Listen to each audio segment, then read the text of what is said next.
Alani Robinson stepped into the luxurious Manhattan restaurant, her hands gently cradling her rounded belly.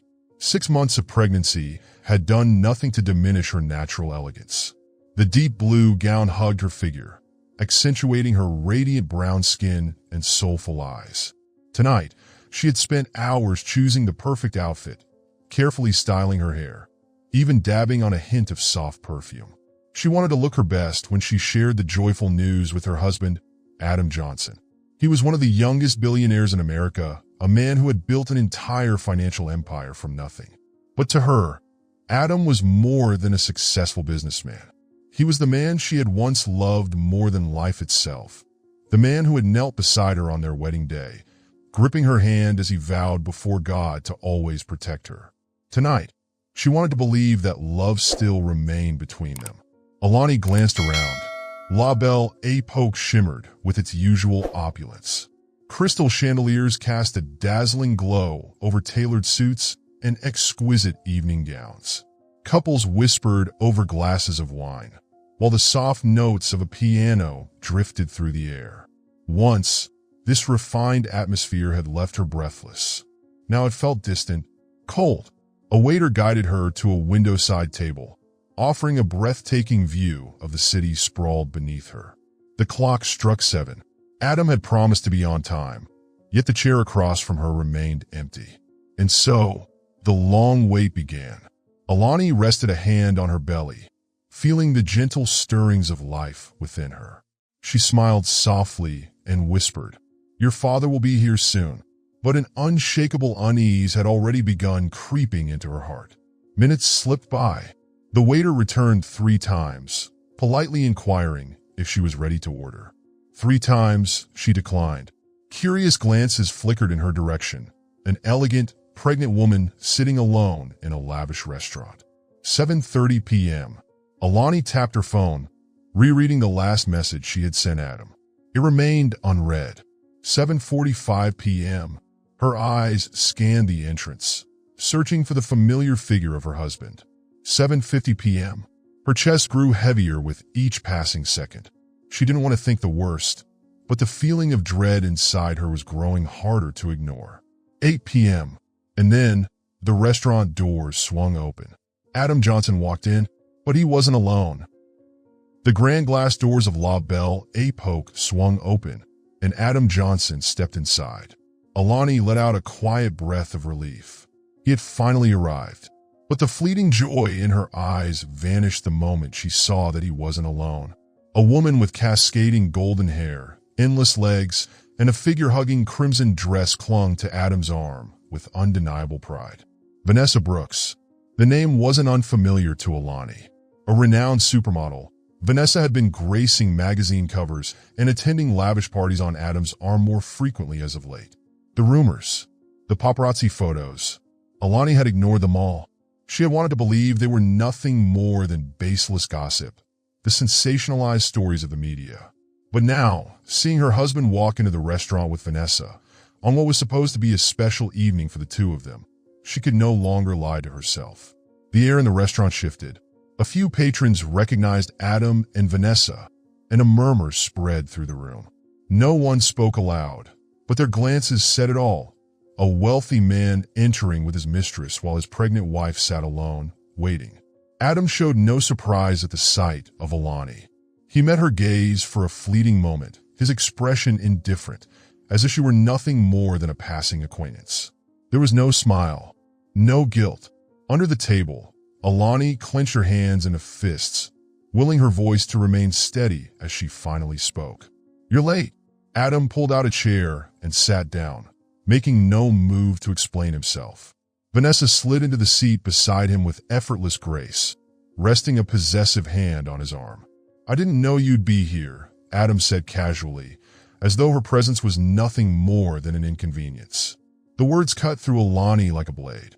She swallowed hard, forcing herself to stay composed. "We had plans. I have something important to tell you." Adam took a sip of the wine the waiter had just poured, then looked at her, his expression unreadable. "Oh, and what's so important that you had to come all the way here to say it?" Alani took a deep breath. She didn't want to make a scene, but before she could speak, Vanessa's voice chimed in, sickly sweet. "Oh, Adam, you never mentioned you had dinner plans tonight." She smiled, but the amusement in her eyes was anything but kind. Alani turned to Adam, waiting for him to say something, to offer some sort of explanation. But he merely leaned back in his chair, regarding her with disinterest, as if she were intruding on his evening. Anger burned beneath Alani's skin, but she kept her voice calm. "I'm 6 months pregnant." The words sent a ripple through the air. A few diners nearby stole curious glances. Vanessa arched a perfectly shaped brow, but Adam merely smirked. And Alani froze. She had braced herself for shock, for denial, for any reaction but this cold indifference. "Adam, this is your child." Adam set down his glass with a quiet clink, exhaling in irritation. "Alani, don't tell me you actually thought a baby would change anything. Don't be naive." The words struck like a slap. A hush fell over the tables nearby. Some guests stared openly. Others shook their heads in quiet pity. Alani felt her entire body turn cold. The man sitting before her, the man she had loved, trusted, built a life with, had just spoken to her as if she were nothing. She blinked rapidly, willing herself not to cry. Vanessa tilted her head, voice dripping with feigned sympathy. "Oh, Alani, did you really think Adam still wanted a family with you? Look at him. He's already moved on." She squeezed Adam's arm, sealing her words like a declaration. Alani turned to Adam one last time, searching for something, anything, in his face that would contradict Vanessa's words, that would tell her this wasn't real. But Adam said nothing, and his silence told her everything. Alani drew in a sharp breath, then slowly rose from her chair. She couldn't stay here, not for another second. Without sparing Adam another glance, without acknowledging the smug glint in Vanessa's eyes or the murmurs around her, she turned on her heel and walked away, leaving behind the pitying stares, the hushed whispers, and the last pieces of the marriage she had once believed would last forever. Alani walked into the night, the rhythmic click of her heels echoing against the cold stone pavement. The New York skyline still glittered with lights, but inside her, there was only darkness. Everything that had just unfolded in the restaurant still rang in her ears. Adam's cold voice, Vanessa's mocking smile, the curious stares, the whispered words of pity. She placed a hand on her belly, feeling the faint movements of the life growing within her. A single tear slipped down her cheek. The love she had believed in, fought for, and cherished with all her heart, was now nothing more than shattered remnants. She walked to a bench by the street and sat down. A sharp gust of wind swept past, but she made no move to pull her coat tighter. Her mind was lost in a whirlwind of memories, of a time when Adam had been someone else. She remembered the first time they met, back when she had been an ambitious economics student, working at a small cafe to pay for school. Adam had walked in with an effortless confidence, but his eyes hadn't been cold back then. There had been curiosity in them, a touch of arrogance, but also genuine interest. He had pursued her with relentless charm, surprising her with bouquets of flowers, spending hours talking to her about dreams, about life. She hadn't fallen for his wealth, but for the way he made her feel, like she was the only woman in the world who could soften him. They had married in a small church, under the watchful eyes of God.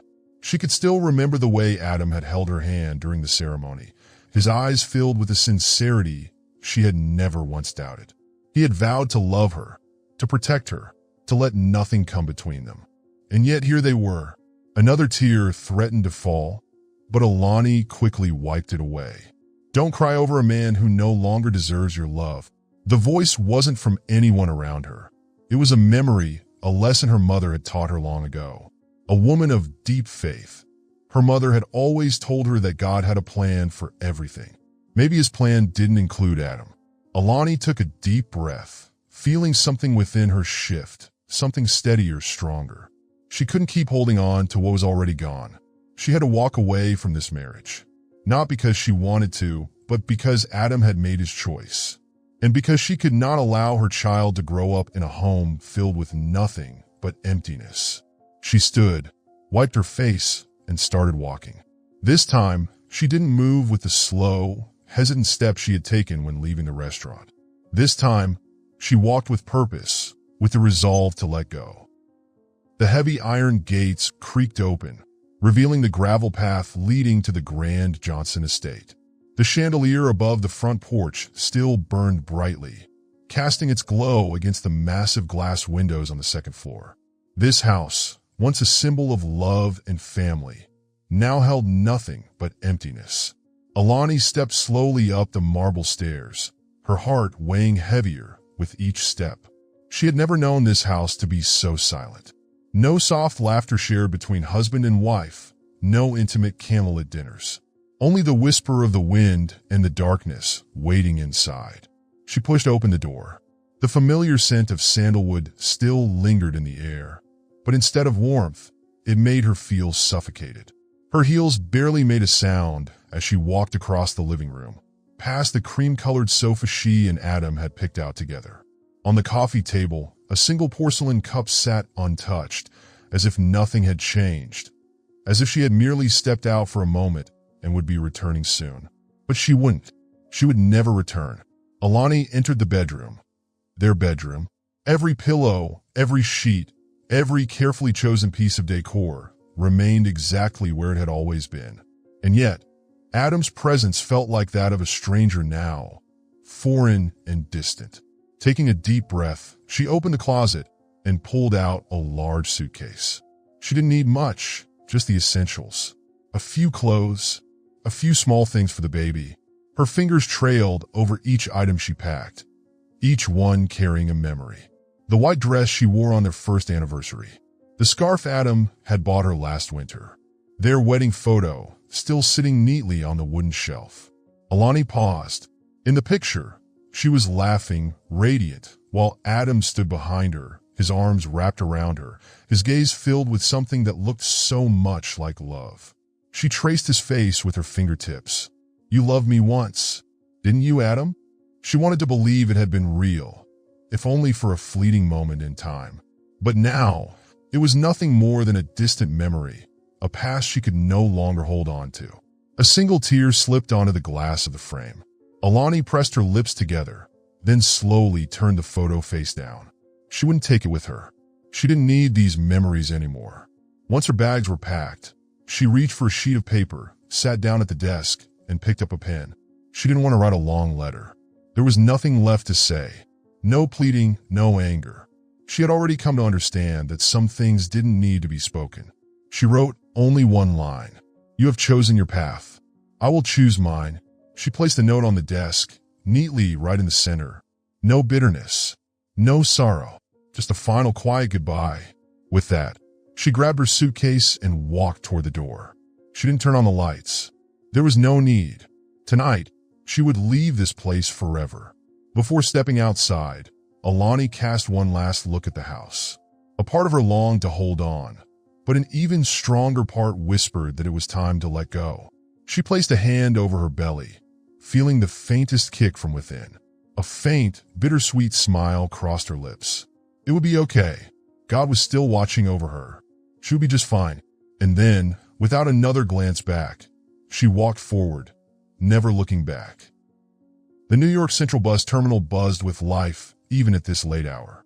People came and went, some hurried, some unhurried. But in the sea of faces, Alani had never felt more alone. She pulled her heavy suitcase through the waiting area, one hand resting gently on her belly, as if reminding herself that she was no longer truly alone. The ticket in her hand read, New York, Boston. Departure, 11:45 p.m. She hadn't hesitated when she bought it. No call to Adam. No message. Not a single moment of doubt. New York was no longer her home. When Alani boarded the bus, she chose a window seat. Her small suitcase sat beside her, holding everything she could take with her to start over. Outside, the city still sparkled with 1,000 lights, but to her, it was nothing more than a distant place she no longer belonged to. She thought back to the first night she and Adam had moved into their house. He had carried her up the steps, laughing when she protested that she was too heavy. "Alani, you are the best thing that's ever happened to me. We're going to build a life together. Something unbreakable." How bitterly ironic those words felt now. Alani's fingers tightened around the bus ticket. The engine rumbled to life, and the bus pulled away from the station. She didn't look back. The city lights faded behind her, swallowed by the quiet darkness of the highway. Alani leaned her head against the cold window, exhaustion pressing down on her after the longest, most shattering day of her life. But as her eyes drifted closed, questions clawed at the edges of her mind. Where would she go? How would she start over? Boston was a city she had only visited a handful of times, always by Adam's side on short business trips. But now, it wasn't a temporary destination. It would be her home. She would give birth there, raise her child there, build a life without Adam. She had some savings, not much, but enough to rent a small apartment and get by for the first few months. She had a degree in economics, work experience, and most importantly, she had a reason to keep going. Her child. She gently stroked her belly and whispered, "I'll figure it out. I promise." She wasn't sure if she was speaking to her baby or to herself. But either way, she knew she couldn't fall apart. The bus was silent, its passengers already slipping into sleep. Across the aisle, an older man snored softly. A young woman clutched her backpack tightly, her head resting against the window. No one paid attention to her, a pregnant woman, alone on a journey into the unknown. Alani closed her eyes, not to sleep, but to pray. "Lord, I don't know what awaits me, but I trust that you have a plan. Please give me the strength to keep going." Boston greeted her with a cold morning air. As she stepped off the bus, Alani inhaled deeply. No Adam, no ghosts of the past. This was her new beginning, and this time, she would write her own story. Boston was colder than New York. Alani pulled her coat tighter around her as she stepped off the bus. A faint cloud of white mist escaped her lips with each breath in the crisp morning air. The sky was heavy with gray, promising a gloomy day, but for the first time in a long while, she felt lighter. She stood still for a moment, taking in the rhythm of this city, calmer, less frantic than New York. A place unfamiliar, yet the place where she would begin again. Her fingers tightened around the handle of her small suitcase. This was all she had, and she would make it enough. The apartment she had rented was modest, tucked away in the quiet outskirts of Boston. A single bedroom, a small living space with a kitchen, and a tiny balcony overlooking the street below. It was nothing compared to the lavish mansion she had once called home, but it was hers. For the first time in years, she had a space of her own. No Adam, no ghosts of heartbreak. Just her and the child she would soon bring into the world. Alani placed a hand on her belly, a soft smile forming on her lips. "Welcome home, Aladdin." She had chosen the name carefully. Aladdin Johnson, a name that symbolized strength, resilience, and faith. A name she hoped her son would carry with pride. The months that followed were not easy. Pregnancy alone was nothing like the romanticized stories in movies. There were no loving hands guiding her through doctor's appointments, no soft whispers of reassurance at night. She had to prepare everything by herself: baby clothes, bottles, a crib she assembled with shaking hands. But she never complained. She learned to embrace the changes, the sleepless nights from back pain, the quiet moments of fear, wondering if she was truly strong enough to raise a child on her own. Every morning, she woke up early, checked the mailbox for job opportunities, and sent out applications. A degree in economics wasn't a golden ticket, but she knew her worth. And then, one day, an opportunity found her. A position at a community center for single mothers. It wasn't glamorous. It didn't come with a high salary, but it meant something. The first few days at the Hope and Care Community Center opened a new world for Alani. She met women like herself, young mothers abandoned, women who had once stood on the edge of despair but had fought to rise again. They weren't weak. They were the strongest people she had ever known. And for the first time since leaving New York, Alani no longer felt alone. 3 months later, Aladdin Johnson was born. The labor was long and painful, but the moment she held him in her arms, every ounce of suffering disappeared. A tiny boy, soft brown skin, big round eyes staring up at her in wonder. When she touched his tiny fingers, a tear slipped down her cheek. "Oh God, thank you." She had lost so much. But in this moment, she knew she had been given something far greater. She had found herself again, and in her arms, she held an entire new future. A few weeks later, as she stood outside the community center, watching young women walk through its doors, women who had once been lost but had chosen to keep going, Alani understood something. She wasn't just living for her son. She was here to help others like her, to reach out and pull them from the darkness. This would be her new life, and this time, no one could take it away from her. Boston, 5 years later, the crisp autumn morning was bathed in soft golden light. Sunlight streamed through the kitchen window, casting a warm glow over the small space where Alani was preparing breakfast for the two of them. The scent of fresh coffee filled the air, blending with the sweet aroma of pancakes sizzling on the stove. On the table, a plate of sliced fruit was already arranged. She carefully cut an apple into thin pieces, occasionally glancing at the clock. "Aladdin, time to wake up. It's your school picnic today." No response. Alani frowned. Normally, just the mention of a picnic would have her little boy bounding out of bed, eyes wide with excitement. But today, silence. A ripple of unease passed through her. Setting the knife down, she wiped her hands on her apron and hurried toward his room. The door was slightly ajar. She pushed it open gently. "Aladdin?" Her son lay curled up beneath the thin blanket, pulled up to his chin. His soft curls fell across his forehead, and his usually warm brown skin looked paler than normal. Alani sat on the edge of the bed. "What's wrong, sweetheart?" Aladdin's eyes fluttered open, those deep brown eyes that mirrored Adam's. But today, they were clouded with exhaustion. He shook his head weakly. "I just feel a little tired, Mama." Alani pressed a hand to his forehead. No fever, but when she reached for his tiny fingers, they were cold. "Is your heart beating fast?" she asked, keeping her voice calm, though her own heart had begun to race. Aladdin hesitated, then gave a small nod. "A little, but I'll be okay. I just need to rest." But Alani wasn't reassured. From the moment he was born, her greatest fear had always been his health. The doctors had told her he had a small hole in his heart, something they would monitor, something that might not cause problems. And for 5 years, she had prayed it would never become more than a medical note in his file. He had grown up strong, full of life, even if he tired more easily than other children.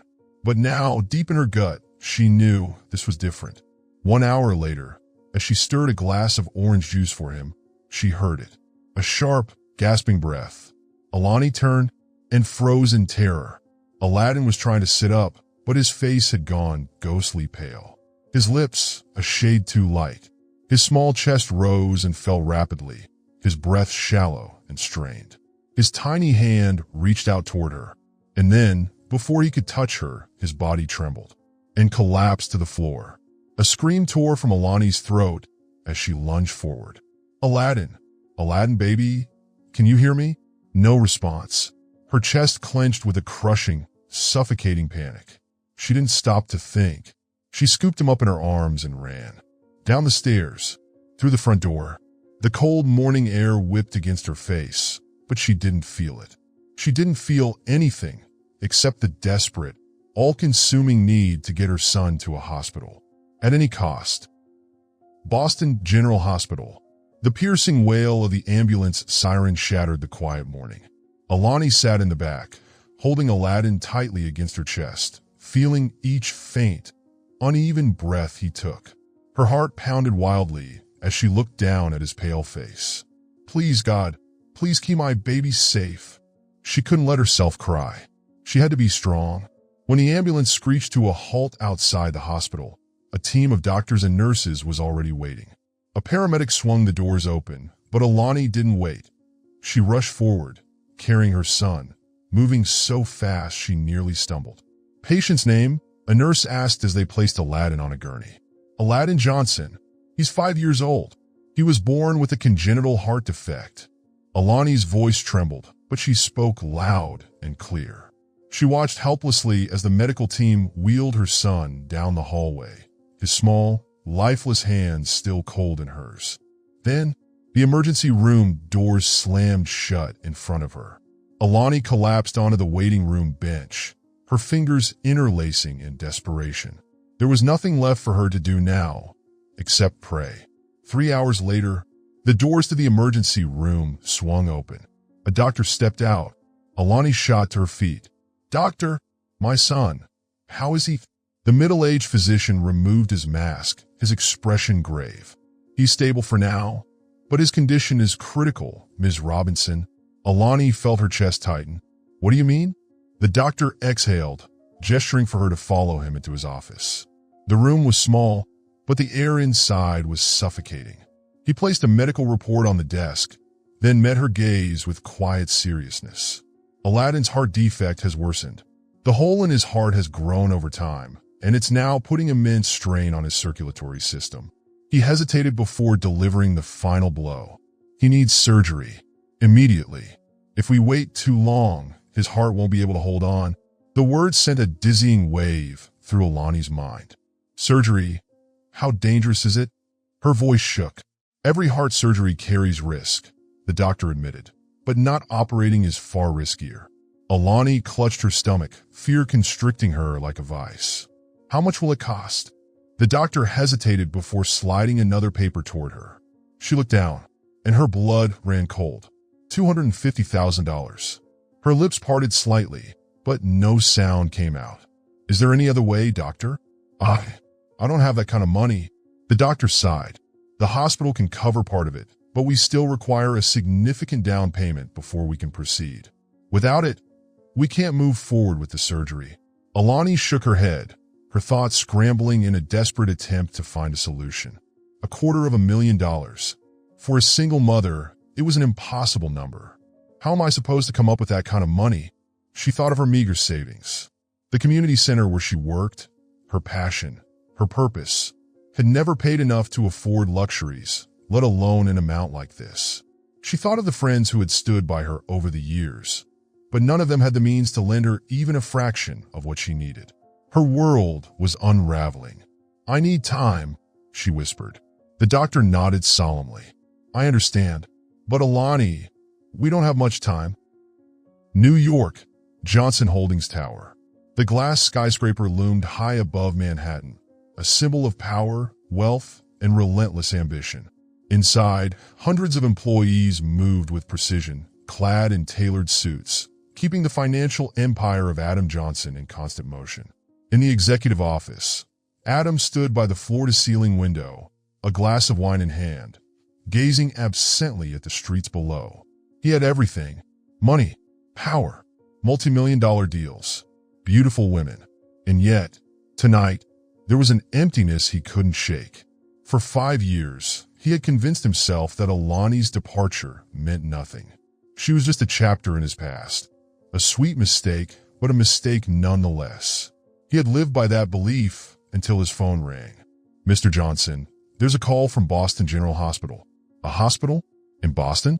Adam frowned, setting down his glass before picking up the phone. "This is Johnson." The voice on the other end was calm, professional. "Mr. Johnson, I'm calling from Boston General regarding a pediatric patient, Aladdin Johnson."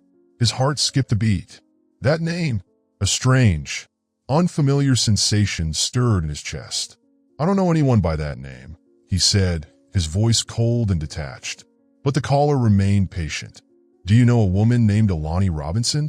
The name struck like a blade, slicing through years of carefully buried memories. Adam leaned back in his chair, a smirk playing at his lips. "Of course I know her. She was my wife." "Then you should know that Aladdin Johnson is your son." Silence. The untouched wine sat on his desk, but Adam no longer noticed it. He blinked, as if trying to process the words. "My son? I have a son? Is this some kind of joke?" His voice was rough, unsteady. The doctor remained composed. "No, sir. Aladdin Johnson is your biological son. He's 5 years old and currently hospitalized due to a congenital heart condition. He requires immediate surgery." Adam gripped the phone tighter, a cold dread creeping up his spine. His son was in the hospital? His son was dying? His mind warred between denial and a deeper, more terrifying realization. 5 years old, the exact amount of time since Alani had walked out of his life. Had she been pregnant when she left? Adam clenched his fists.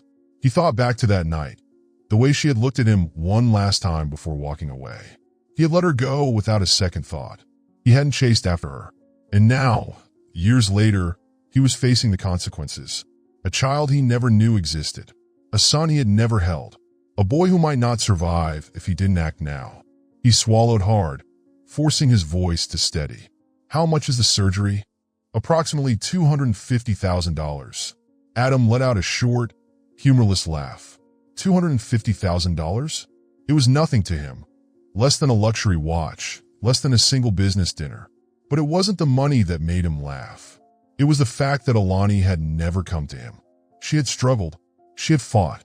She had done everything in her power to find another way, without ever calling him. She had truly erased him from her life. And for the first time in his life, Adam didn't know what to do with the feeling settling deep in his chest. He exhaled slowly, his decision clear. I'm flying to Boston. 30 minutes later, Adam was in the back of his black Bentley, speeding toward the airport.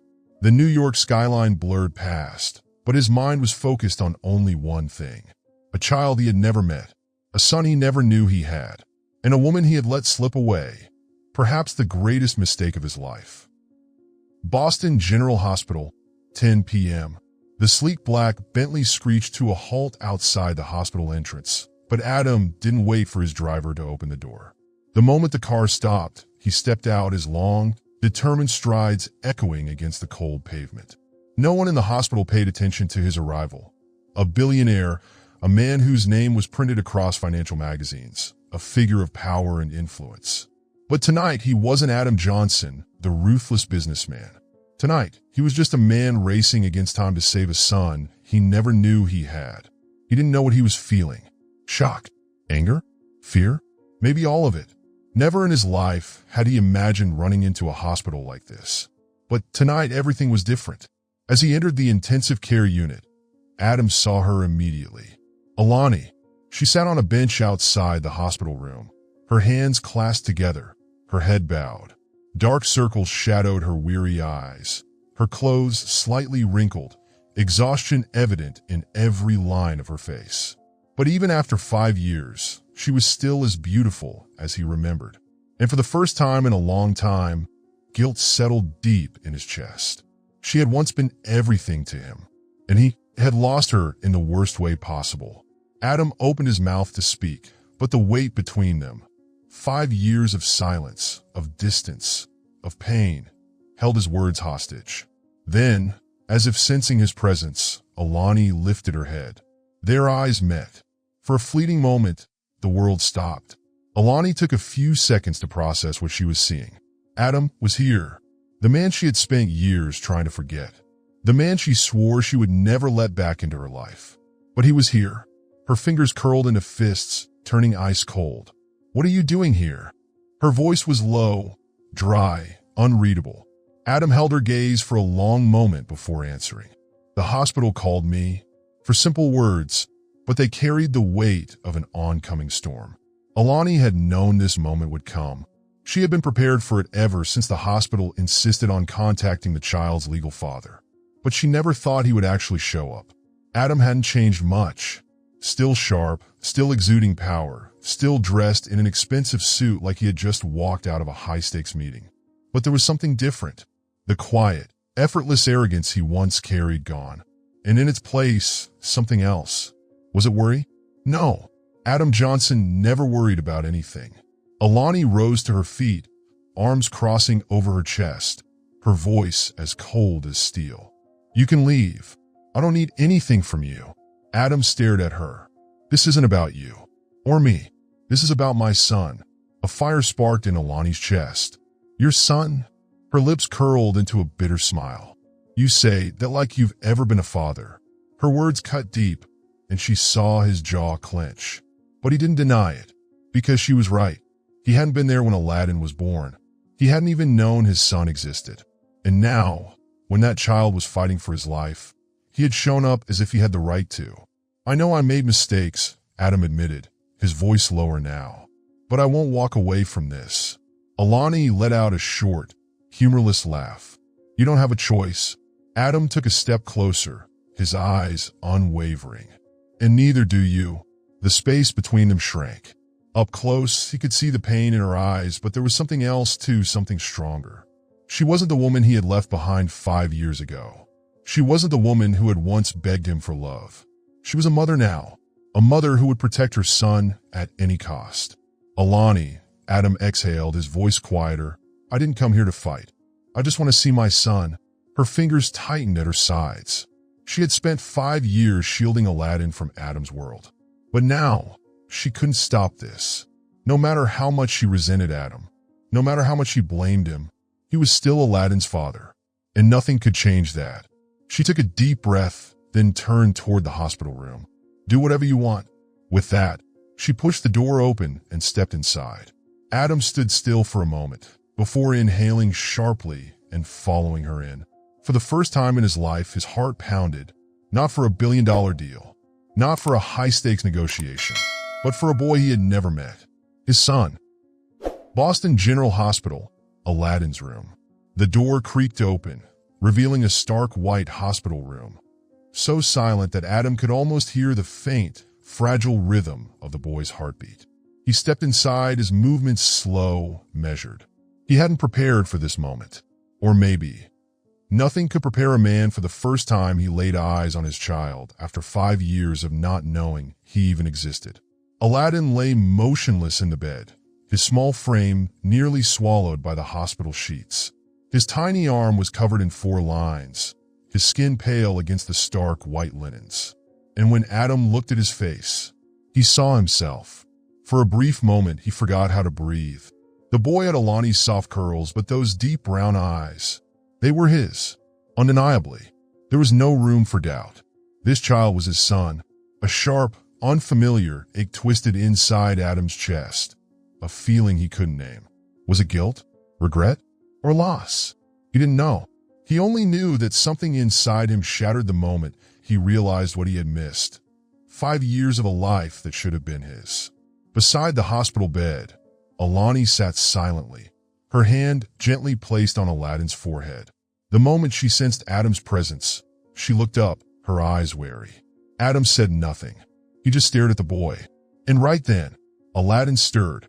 His small eyelids fluttered, and after a few seconds, his big brown eyes blinked open.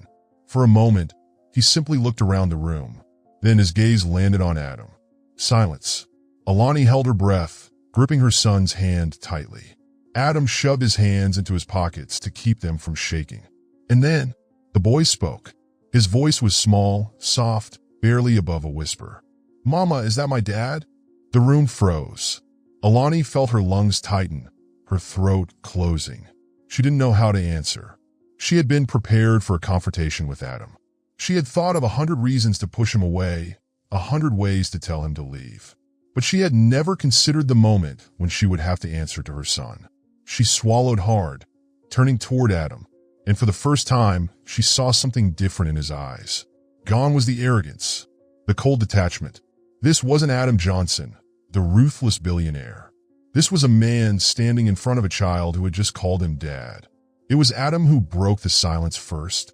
He knelt beside the hospital bed, lowering himself to the boy's eye level. For the first time in his life, he didn't have the right words, but he knew he couldn't run from this moment. I'm here for words.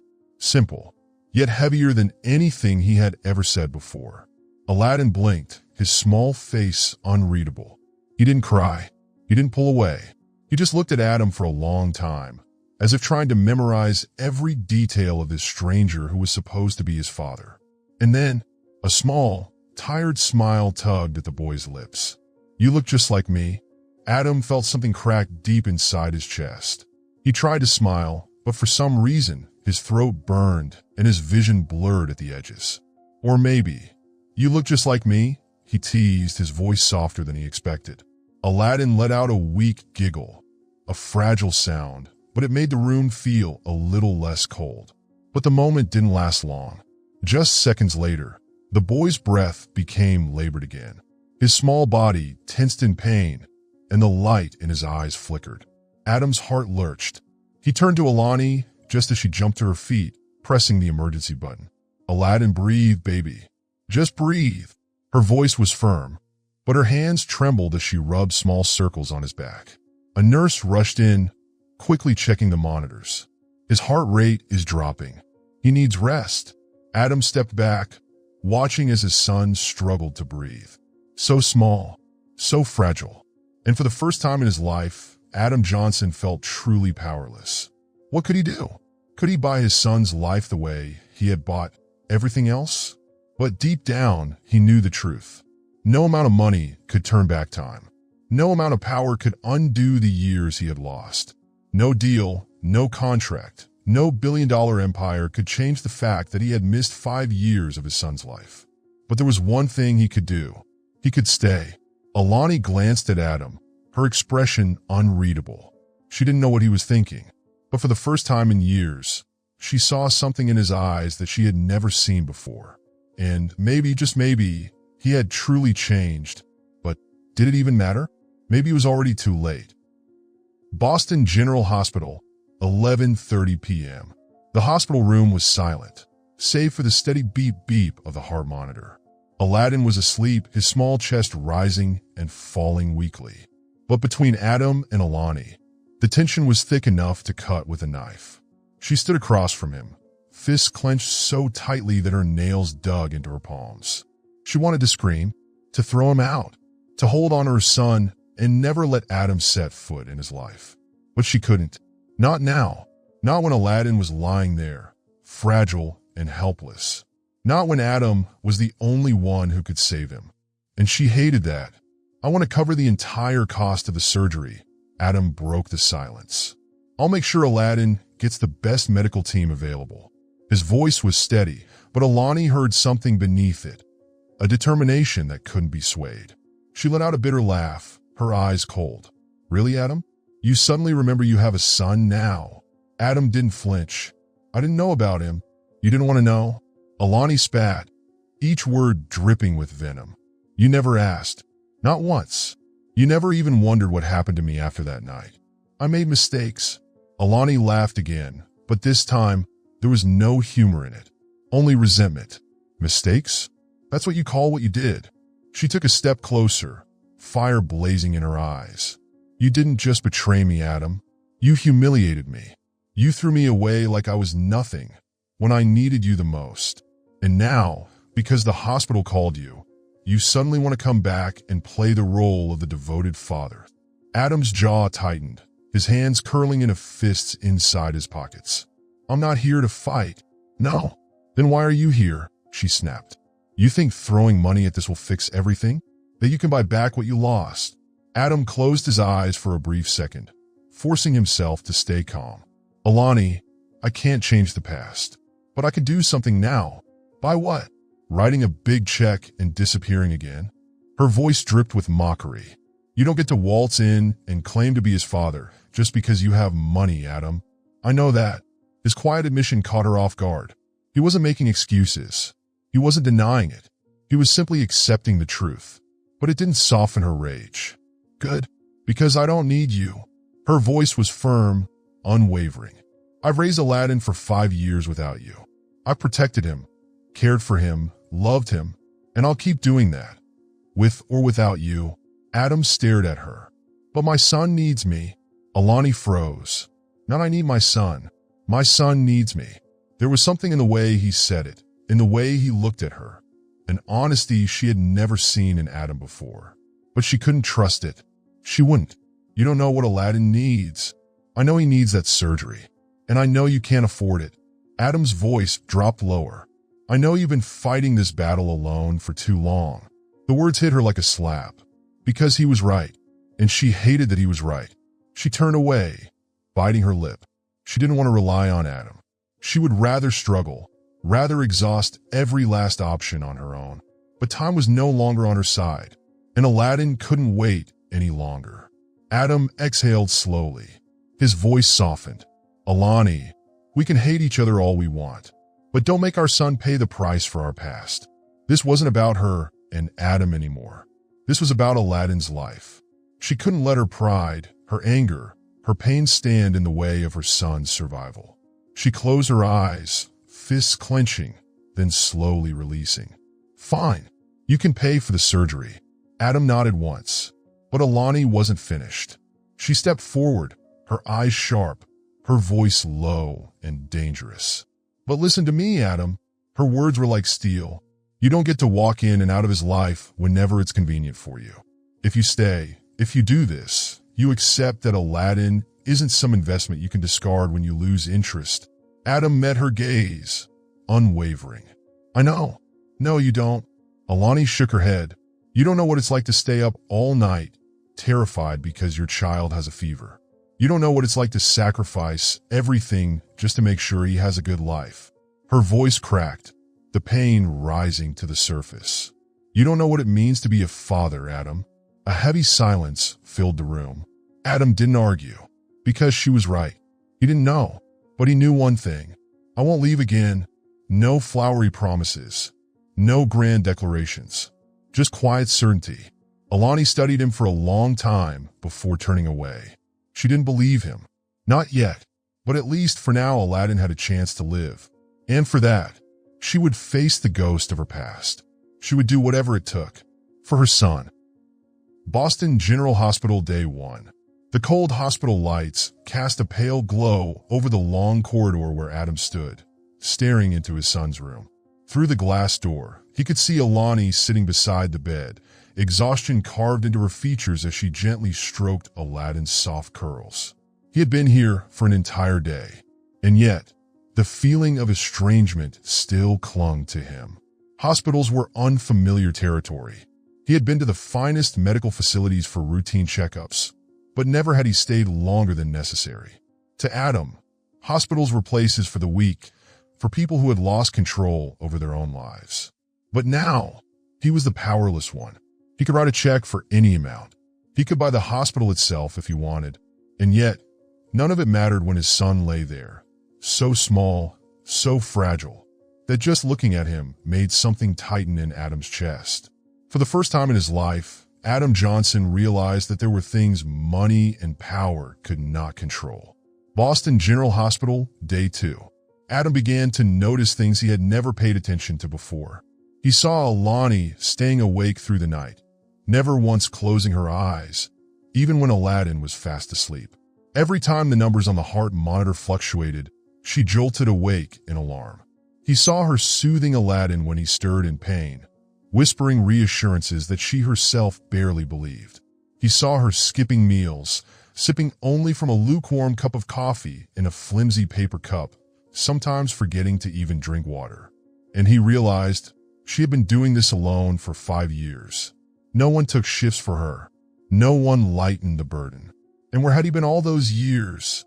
In his office, signing million-dollar contracts, at lavish parties, entertaining women who meant nothing. Completely oblivious that somewhere in another city, a little boy carrying his blood had been growing up without him. The weight of guilt settled over Adam like a crushing wave. He didn't know how to make things right, but maybe he could start. Boston General Hospital, Day 3. "Let me help you." Alani looked up, her expression unreadable, but her eyes were sharp as steel. "I don't need your help." He expected that answer, but he wasn't backing down. "You haven't slept, have you?" Adam crossed his arms, his voice calm but firm. "Do you really think you can keep going like this without breaking?" "Oh, so now you care?" She let out a cold laugh. "I've been doing this alone for 5 years, Adam. I've managed just fine without you." "Alani," he exhaled, rubbing his temple. "I know you don't want me here, but whether you like it or not, I am Aladdin's father." No, her voice was sharp, filled with resentment. "You don't get to call him that. You weren't there when I was pregnant. You weren't there when he woke up crying in the middle of the night. You weren't there when I worked 3 jobs just to make sure he had everything he needed. And now you show up and think you can just be his father?" Adam clenched his fists, but he didn't argue. "Because she was right. I can't change the past." His voice was steady. "But I could do something now." Silence. "Just 1 hour." His tone softened. "Let me watch over him. Get some air. Eat something." Alani studied him, as if searching for a reason to refuse. Finally, she exhaled sharply and stood up. "If he wakes up, don't touch him." "All right. And don't do anything stupid." "I'm not in the habit of doing stupid things." She rolled her eyes but turned and walked out of the room. The door clicked shut behind her, leaving Adam alone with his son for the first time. He pulled up a chair beside the hospital bed, watching Aladdin's small frame as he slept. His breathing was slow, uneven. His lips still looked too pale. A dull ache settled in Adam's chest. He had spent years believing he was incapable of feeling much of anything. That money could replace regret. That success could outweigh loss. But now, sitting here with his son, he realized there were things he could never buy back. Slowly, he reached out, hesitating only for a second before gently placing his hand over Aladdin's.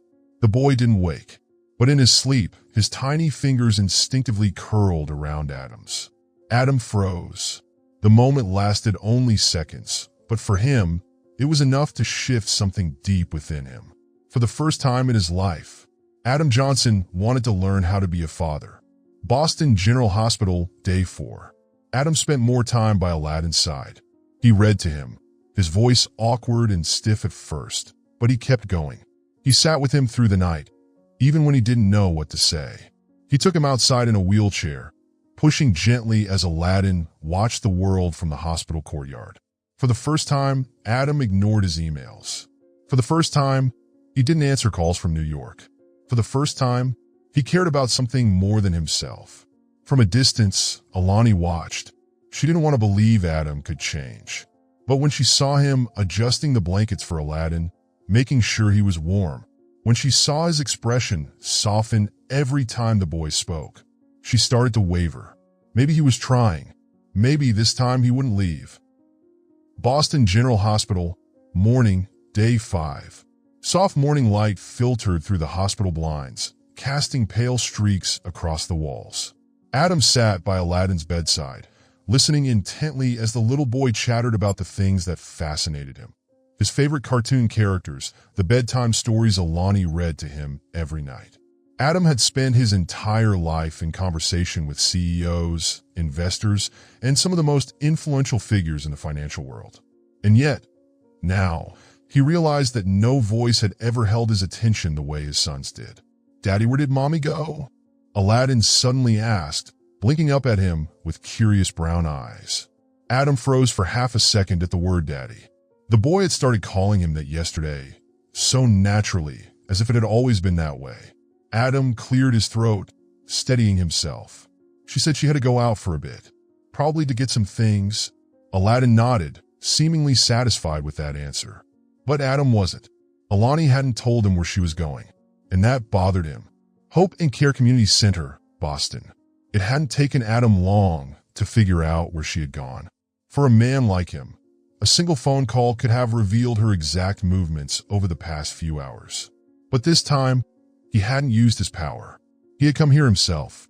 The Hope and Care Community Center was a modest building nestled in a quiet Boston neighborhood.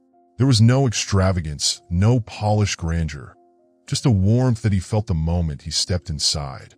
The walls were lined with colorful children's drawings, bulletin boards filled with schedules for charity events and support programs. This place was different from anything he had ever known. There were no cutthroat negotiations, no high-stakes deals, no power plays. Only people and kindness. His gaze swept the room, and then he saw her. Alani stood in the middle of a group of women, single mothers. Some young, some with babies in their arms, all listening as she spoke. She wasn't the Alani he once knew. She was no longer the quiet woman who had waited in his shadow. No longer the wife who had stayed up at night, hoping he would come home. She was stronger, independent, and it was clear she had built a life without him. Adam remained still, watching. He saw her helping a young woman fill out a financial aid form. He saw her crouching down to comfort a crying toddler, holding the child close the way she had always held Aladdin. He saw her smile, genuine, radiant, filled with purpose. A light in her eyes that he had never truly noticed before. And then realization hit him like a blow to the chest. She didn't need him anymore. Not like before, when she had needed his love, his protection, his financial support. Now, she had carved out a world where he was no longer an essential part. And for the first time in his life, Adam felt hollow. "Why are you here?" Alani's voice pulled him back to the present. She stood in front of him, arms crossed, eyes guarded. I came to find you. You didn't need to. She raised an eyebrow. Aladdin is still at the hospital. You should be with him. I wanted to see this place. Adam glanced around. The place you've dedicated your life to for the past 5 years. Alani let out a quiet sigh, shaking her head. It has nothing to do with you. It has everything to do with you, Adam countered. And with my son. She clenched her jaw, but didn't argue. He continued looking around, taking in the faces of the women, the children. Why did you choose this? Alani's expression didn't waver as she answered. Because I understand them. Adam frowned slightly. She took a slow breath before speaking again. I know what it feels like to be abandoned. I know what it's like to raise a child alone, to have no one to turn to. I know the fear of wondering how you'll feed your child the next day. Her voice turned colder. I know because of you. The words struck Adam harder than he expected. He couldn't deny it. He had walked away. He had left her to survive on her own. He had assumed she would be fine, that life would go on without him. But the truth was she had struggled, and he had never been there. Boston General Hospital, night, day 5. Adam leaned against the railing of the small hospital garden, staring at the dark Boston sky. The coffee cup in his hand had long since gone cold, but he hadn't taken a sip in over an hour. The night was quiet, but his mind was a storm. He didn't know when he had changed. Maybe it was the moment Aladdin's tiny fingers curled around his in his sleep. Maybe it was when he saw Alani standing strong at the community center, no longer the woman he had once left behind. Or maybe, just maybe, it was the second he stepped into that hospital room and saw his son lying there, so pale, so fragile, that for the first time in his life, he had felt fear. He didn't know when he had changed, but he knew one thing for sure. He was no longer the same Adam Johnson. Adam. A familiar voice pulled him from his thoughts. He turned, and there stood Vanessa Brooks. She was stunning, as always. A designer dress hugged her perfect curves. Her blonde hair fell in soft waves, and her striking blue eyes studied him with amusement. But for the first time, Adam realized she didn't captivate him anymore. Vanessa crossed her arms, the sharp clicks of her high heels tapping against the pavement. You made me search all over for you. Her voice carried a teasing edge, but there was irritation beneath it. You disappeared. No calls, no messages. The whole of New York is wondering where Adam Johnson has gone. Adam said nothing, simply watching her. She took a step closer, smirking. But here you are. She glanced around, a look of disdain flickering across her face. A rundown hospital in Boston? Really? Instead of a 5-star hotel suite. Her eyes gleamed with amusement. Don't tell me you're actually trying to play devoted father now. Adam exhaled slowly, setting his coffee cup down. I don't have time for games, Vanessa. Oh, but you do have time for this? She arched an eyebrow. Come on, Adam. Let's be real. A month from now, 2 months at most, you'll be sick of this life. You're not the kind of man who stays. Once, maybe, he would have believed her. He had spent years in a world of power, excess, and meaningless distractions. And for a long time, he had thought that was who he was. But now, he wasn't so sure anymore. Vanessa noticed his silence and took another step forward, lowering her voice. Come back to New York with me. Her hand trailed lightly up the lapel of his suit. Forget all of this. You don't belong here, Adam. His gaze met hers, sharp, unwavering, unreadable. Slowly, he reached up and gently removed her hand from his chest. No, Vanessa stilled. No. Adam shrugged. Thanks for coming all this way. But I don't want that life anymore. Her eyes darkened. You're making a mistake, Adam. Her voice turned sharper. You really think you can change because of some kid? You're Adam Johnson. Men like you don't do family. Adam let out a quiet, almost amused breath. You're wrong, Vanessa. His voice was steady. I did make a mistake. But this time, I'm choosing my son. She stared at him, searching his face for hesitation. But there was none. This time, he wasn't unsure. This time, he wasn't walking away. Vanessa clenched her jaw, frustration flashing across her flawless features. Fine, she scoffed, tossing her hair over her shoulder. Good luck with your little family then. Then, she turned on her heel, her heels clicking angrily against the pavement as she stormed away. Adam didn't stop her, didn't call after her, didn't feel a shred of regret. There was no loss, no lingering doubt, only an unfamiliar, yet undeniable sense of clarity. For the first time, he had chosen the right thing. For the first time, he had closed the door to his past. And now, there was only one path left to take, the one that led him back to Aladdin. After Vanessa left, Adam made his way back to the hospital. The long hallway was silent, illuminated by the dim glow of fluorescent lights that cast cold reflections on the white tiles. But it wasn't the sterile hospital air that made his chest feel heavy. It was the thoughts weighing him down. He had cut ties with his past. No more extravagant parties. No more meaningless indulgences. No more Vanessa. But was that enough? Alani still didn't trust him, and he couldn't blame her. What had he done to prove that this time he wouldn't walk away? Aladdin's hospital room. When Adam pushed the door open, the first thing he saw was Aladdin, fast asleep. The boy lay curled under the blanket, his small chest rising and falling in steady breaths. His face was pale, but peaceful. Alani sat beside the bed, watching over their son. She didn't notice Adam's presence until he spoke softly. "You can go home and get some rest. I'll stay." She turned to him, hesitation flickering in her tired eyes. "I don't need your help." Adam exhaled, but this time he didn't argue. Instead, he walked forward, pulled up a chair beside Aladdin's bed, and sat down. "I'm not doing this for you." His voice was quiet but firm. "I'm doing this for him." Alani studied him for a long moment. Then, without another word, she slowly stood up. She didn't thank him. She didn't agree. But she didn't refuse either. When the door closed behind her, Adam turned his gaze back to Aladdin. For the first time, it was just the two of them. Alone. Adam had led corporations, built empires, and negotiated billion-dollar deals.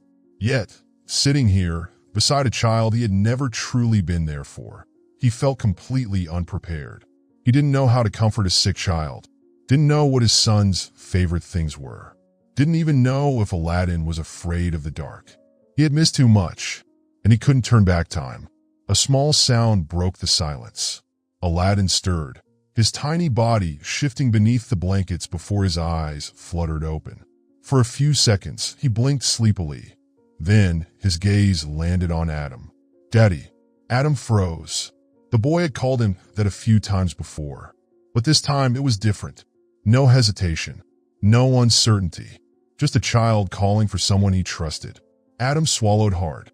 "I'm here." His voice was softer than he expected. Aladdin blinked, then slowly reached out a small, weak hand. Adam stared at the tiny fingers reaching for him, hesitated, then carefully took them in his own. Warm, small, and in that moment, something inside him shifted. Money couldn't buy back what he had lost, but from this moment forward, he could choose not to lose anything more. "I'll stay, Aladdin."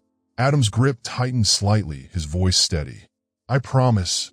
A sleepy smile touched the boy's lips as his eyes fluttered shut again. But even in sleep, his small fingers remained curled around Adam's hand. Outside in the hallway, Alani stood frozen. She had meant to leave, but her feet had stopped just before the door. And through the narrow gap, she had seen it. Adam, sitting beside their son. Adam, holding Aladdin's tiny hand. Adam, looking at him with a softness she had never seen before.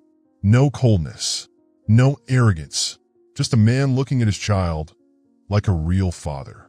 And for the first time in 5 years, something deep inside her wavered. Maybe, just maybe, Adam had truly changed. Boston General Hospital, 2:37 a.m. Adam jolted awake. He didn't remember when he had fallen asleep. Only that the last thing he felt before drifting off was Aladdin's small hand wrapped tightly around his. But now, that little hand was cold. His heart lurched. Adam turned sharply toward his son, and a crushing wave of panic slammed into him. Aladdin's face was paler than ever, his skin damp with sweat. His tiny lips had turned a faint shade of blue, and his breathing, ragged, shallow, strained, like every breath was a battle he was losing. "Aladdin?" Adam's voice came out hoarse raw. No response. A fear unlike anything he had ever known took hold of him. Not even in his most high-stakes business deals. Not even when facing financial empires that could crumble with one wrong move. Never had he felt terror like this. He shot up from his chair, slamming his hand on the call button. "Someone help," he roared. Within seconds, the door burst open. A team of doctors and nurses rushed in. One of them grabbed Adam and pulled him back as another checked Aladdin. His heart rate is dropping. Blood pressure plummeting. "Get the crash cart ready now." Adam stumbled backward, his breath caught in his throat. Just hours ago, his son had been awake, looking at him with those same brown eyes. And now he lay there fragile, unmoving, slipping away. He couldn't breathe. The hallway, everything spiraled into chaos. Alani came rushing into the room just as they wheeled Aladdin out. "What's happening?" she cried, her voice breaking. Adam turned to her, but no words came out. Because he didn't know. He didn't know why this was happening. He didn't know why. After everything, after finally holding his son's hand for the first time, fate was threatening to rip him away. All he knew was that Aladdin was slipping between life and death. And there was nothing he could do to stop it. Outside the operating room, Alani ran alongside the gurney, tears streaming down her face. "Aladdin, baby, mommy's here. I'm right here." But her son didn't respond. Adam's chest tightened. He wanted to do something, wanted to fix this the way he fixed everything. But this time he couldn't. He had no control.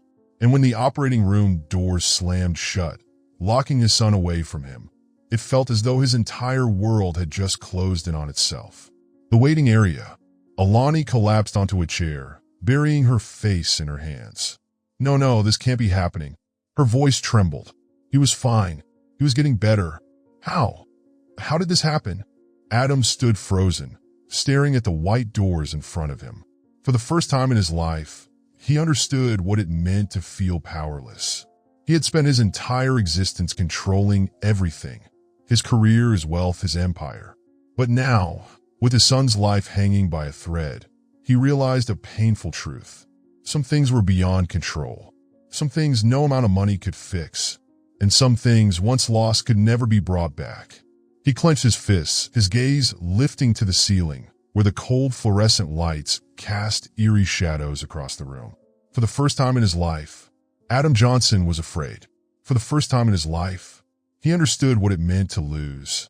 For the first time in his life, he had no idea what to do. Time moved mercilessly. The electronic board above the operating room door continued flashing iron surgery, each red pulse searing into Adam's mind like a brand. He had never felt so powerless. He had faced business deals where a single mistake could cost him millions. He had endured nights of ruthless strategizing, where one miscalculation could bring an empire to its knees. But never had he felt fear like this. Fear that when those doors finally opened, the answer would be something he could never accept. Fear that he had come too late. Fear that his son might never get the chance to call him dad again. The hospital chapel. Adam stood abruptly. He didn't know where he was going, only that his legs carried him away from the suffocating hallway. When he finally stopped, he found himself standing in a small chapel within the hospital. It was quieter than any other place in the building. Soft golden light flickered from candles placed beneath a large wooden cross. The air smelled faintly of wax and old wood, and rows of empty pews stretched out before him. Adam had never been a man of faith.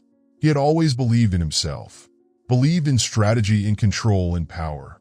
But right now, there was nothing he could do. He couldn't control what was happening behind those doors. He couldn't buy a better outcome. He couldn't take the surgeon's place. Couldn't take his son's pain away. For the first time in his life, Adam felt small. And for the first time in his life, he knelt. He didn't know how to pray, didn't know what to say. But as he looked up at the cross, the words came anyway, unbidden, pulled from somewhere deep inside him. If you're listening, his voice was hoarse, raw. "I don't know how this works. I don't know what I'm supposed to do." He clenched his fists, inhaling shakily. "But my son, he's still so little. He hasn't even had a real life yet. He hasn't had a complete family." His throat tightened, the weight of regret pressing down on his chest. "I made mistakes. I walked away when Alani needed me most. I missed 5 years of my son's life. I can't change that. A sharp breath. But if you'll let me, give me the chance to make it right. The words echoed in the stillness of the chapel. He wasn't praying for himself. He wasn't asking for redemption. Only for one thing, a chance to fix what he had broken. He didn't know if anyone was listening. Didn't know if his words meant anything. But as he shut his eyes, a single tear slipped down his cheek. You were never the type to believe in God. The quiet voice startled him. Adam turned and saw Alani standing at the chapel entrance. She didn't step inside. She just stood there, her expression unreadable, conflict swimming in her eyes. Adam wiped his face quickly, but she had already seen. She didn't mock him, didn't look at him with the coldness she used to. She simply stood there, silent. After a moment, she spoke, her voice softer than before. The surgery is still ongoing. But she hesitated, then exhaled. I think Aladdin would want you waiting outside for him. Then, without another word, she turned and walked away, leaving Adam standing in the chapel, his heart pounding in his chest. She hadn't told him to leave. For the first time, she had given him the chance to stay. Boston General Hospital, the operating room doors open. Adam and Alani shot up at the same time. The surgeon stepped out, exhaustion lining his face as he pulled down his mask. The surgery was successful. For a moment, neither Adam nor Alani breathed. The boy is stable and out of immediate danger, but we'll need to monitor him closely over the next few days. Alani nearly collapsed from relief, silent tears slipping down her face. Adam released the fist he hadn't realized he had been clenching. It felt like a crushing weight had just lifted from his chest. Aladdin was still here. The doctor continued explaining details about Aladdin's condition, but Adam barely heard any of it. There was only one thought running through his mind. Someone had heard his prayer. The hospital hallway, 30 minutes later. After watching Aladdin being moved to the recovery unit, Alani insisted on staying by his side. Adam wanted to stay too, but the nurse gently informed them that only one person could be with the patient at a time. I'll call you if anything happens, Alani murmured. For the first time, there was no coldness in her voice. Adam nodded and stepped out into the hallway. He needed some air, but just as he reached the hospital's main corridor, a familiar voice called out. So your son made it? Adam turned. Vanessa Brooks stood there, pristine as ever. A sleek designer dress hugged her figure. Her golden curls cascaded perfectly over one shoulder, and her makeup was flawless, like she hadn't just rushed to Boston in the middle of the night. There was no anger in her eyes this time, only cold calculation. She approached slowly, offering him a small smile. I'm happy for you. Really? Her voice was smooth, practiced. But now that he's safe, isn't it time you came back? Adam stared at her, feeling nothing. Once, Vanessa had been a constant in his life, offering him comfort in the form of distraction, pleasure without consequence. But now, as he looked at her, she was just another piece of a past that no longer fit him. He didn't answer right away. Vanessa tilted her head, as if trying to reason with him. I get it, Adam. I really do. She sighed. Of course you'd be emotional after almost losing him. Who wouldn't be? Her fingers trailed lightly along his arm. But he's fine now. He's being taken care of. Alani will handle everything. She met his gaze and smiled. You can come back to your life. Adam let out a quiet laugh, one without humor. My life? His voice was low, almost amused. And what exactly is that? Vanessa gave him a knowing look, as if the answer was obvious. The life you build for yourself. The one that actually matters, the parties, the power, the women who don't ask for anything more than a good time. She softened her tone, coaxing. You're not the kind of man who settles down, Adam. We both know that. Adam fell silent for a long moment, because once upon a time, he had believed that emotions were nothing but liabilities. That family was an abstract concept meant for others, not him.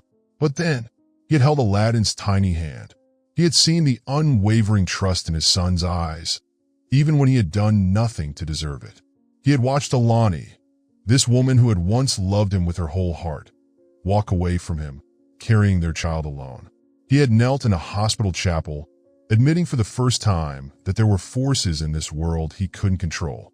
He had changed, and whether Alani believed it or not, whether she ever forgave him or not, he knew one thing for certain. He would never go back to the man he used to be. Taking a deep breath, he gently removed Vanessa's hand from his arm. "You're wrong." His voice was quiet but firm. Vanessa blinked, momentarily thrown off. Adam met her gaze, unwavering. "For the first time in my life, I don't want everything."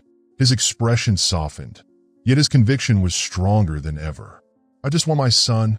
Vanessa stared at him, lips parting slightly in disbelief. There were no grand speeches, no persuasion, only the truth, one she couldn't argue against. For the first time, Adam had made a choice, a real choice. Vanessa studied him for a long moment, as if searching for hesitation. But this time, she found none. Finally, she let out a quiet, bitter laugh. "So you really think you can live a different life?" Adam nodded. No, his voice was steady. "I know I can." A flicker of something, disappointment, maybe, flashed across Vanessa's face. Then, with a dramatic sigh, she shrugged. "Fine." A smirk curled at her lips, but it lacked warmth. "Good luck with your little family." And with that, she turned on her heel and walked away, never looking back. Adam watched her disappear down the corridor. No regrets, no second thoughts, just an overwhelming sense of peace. For the first time, he had truly severed himself from the past. And now, he knew exactly what mattered most. The family he had almost lost. Boston General Hospital, recovery room. The room was quiet, save for the steady beeping of the heart monitor. Adam pushed the door open gently. Alani sat beside the bed, her fingers wrapped tightly around Aladdin's small hand. She didn't turn when she heard him enter, but Adam knew she had sensed his presence. Slowly, he stepped forward, his eyes landing on his son's sleeping form. Aladdin still looked weak, but his breathing was steady now. The color had begun returning to his cheeks, his lashes fluttering slightly with each soft inhale. For the first time in his life, Adam felt true relief. He had closed million-dollar deals, had built an empire from the ground up, had conquered industries with sheer determination. But nothing had ever felt like a real victory until now. Until knowing that his son was still here, that there was still a future ahead. Adam pulled up a chair beside the bed, across from Alani. For the first time, she didn't pull away. She didn't speak, but her gaze held no resentment, no hostility. For the first time, they sat in silence. Not the tense, suffocating silence of the past, but the silence of two people who had survived their worst fear together. After a while, Aladdin stirred. Adam sat up immediately. Alani held her breath, her eyes fixed on their son. The boy's lashes fluttered. Then, slowly, those familiar brown eyes, ones that mirrored Adam's own, blinked open, drowsy and unfocused. And then, when his gaze landed on Adam, a small, tired smile formed on his lips. "Dad." His voice was hoarse, but it still sent a sharp ache through Adam's chest. Adam grasped his tiny hand, holding onto it tightly, as if making a silent promise. "I'm here." His voice was barely above a whisper. "I'm right here." Aladdin's smile widened slightly, trust shining in his tired eyes. To him, nothing else mattered. Not the past, not the mistakes, not the years Adam had been absent. The only thing that mattered was now, that his father was here, that he was staying. Alani watched the scene unfold, something inside her softening. For 5 years, she had harbored resentment, had sworn to never let Adam back into their lives. But watching the way he looked at their son now, seeing the way he held onto Aladdin's hand like it was the most precious thing in the world, she realized something. The man sitting before her was not the same Adam Johnson she had once known. She let out a quiet sigh before speaking. "If you really want to be a father," she hesitated for a moment, then continued, "start from today." Adam's head snapped up. For a second, he wasn't sure he had heard her right. But Alani didn't repeat herself. She simply held his gaze, her expression carrying an unspoken warning that if he truly wanted this, if he truly wanted them, this was his one and only chance. Adam swallowed hard, then gave a firm nod. "I'm not leaving." Boston, 1 month later. The autumn sun bathed the park in a warm glow, casting golden light over the grass where children ran and played. Aladdin sprinted ahead, laughter bubbling from his lips, his small legs still a little wobbly but determined. Though he had yet to fully regain his strength, the joy in his eyes was undeniable. Adam followed closely, his every movement instinctively watchful, protective. He had not missed a single day with his son since the surgery. Just like he had promised, Alani sat on a nearby bench, quietly observing. She had once believed Adam couldn't change, but for the past month, he had proven her wrong. He didn't just pay the hospital bills or ensure Aladdin had the best care. He showed up. He woke up early to help prepare breakfast. He listened, truly listened, to Aladdin's endless stories the way a real father would. He stayed up with their son through nightmares, holding him close with the kind of warmth Alani had never expected from him. Adam Johnson had once had everything: money, power, luxury, but he had never truly belonged to anyone. Now, he had a family. Alani let out a slow breath, not one of exhaustion, but of quiet surrender. When Adam turned, catching her gaze, she saw the uncertainty in his eyes, as if he was still waiting, still wondering if she would ever forgive him. She smiled. "You're doing well," for simple words, but to Adam, they meant everything. He reached for her hand, and for the first time in years, Alani didn't pull away. They weren't where they used to be, but at least they were starting over, not because of the past, but because of the future. The story of Adam, Alani, and Aladdin is more than just a melodrama of love, betrayal, and redemption. It is a reflection of the fundamental values that shape our lives in the modern world.